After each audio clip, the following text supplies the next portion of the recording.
Somehow this country went wrong. I've narrowed it down to a specific dude. It has something to do with Jack Johnson, the first black heavyweight champion of the world.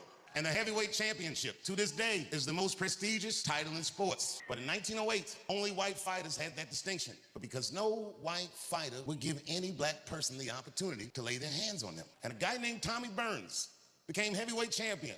And Tommy Burns was an anomaly. He was Canadian. And he said, I am the heavyweight champion of the world. He's Canadian. You know how they are. He was like... He said, I am not the champion of Canada. I am not the champion of white men. I am the heavyweight champion of the world, and I will defend my championship against all comers. And boy, Jack Johnson got the opportunity to fight for the heavyweight championship of the world. Now, you think that Americans would root for Jack Johnson because he was an American. No, this was blacker than Wesley Snipes. And Jack Johnson stepped in the ring and towered above him. And, he beat Tommy Burns. Before Tommy Burns, the heavyweight champion had retired. It was a man named Jim Jeffries. And everyone said Jack Johnson's not the real champion. They said Jim Jeffries is the real champion. And it's a good thing he's not fighting him. He'll beat your black ass. So Jack Johnson called out Jim Jeffries. And Jim Jeffries was in a parade in London. And Jack Johnson stepped out of the crowd. He said, I say, old boy, I sure would like to give you a wallop.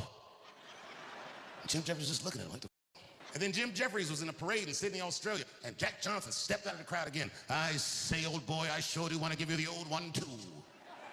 Jim Jeffries was looking like, how does this have a passport? After months of persistence, Jim Jeffries relented. This is where the phrase, the great white hope, came from. They were dying to find any white man that could put this in his place. I'll tell you what, on the 4th of July, Jim Jeffries was not the guy. Jack Johnson his ass up, put him away with a vicious right hook, and you see Jim Jeffries and the footage start to fall, but then the film cuts off because they didn't want any imagery of this knocking out their hope. All over the United States, there were riots, white riots, where they killed many black people to make sure that the rest of these knew their place. Because Jack Johnson was the first black person to physically confront the color line and win.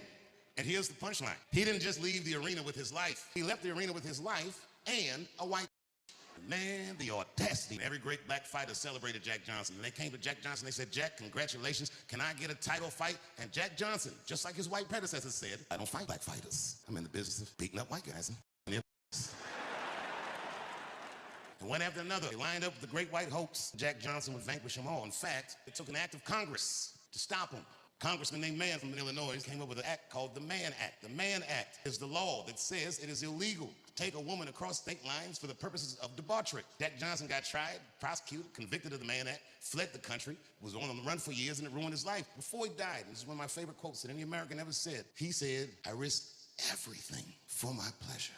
You know, having freedom is one thing. Not having freedom is another thing. But using freedom that you don't have takes an enormous amount of courage, no matter how selfish you are with it.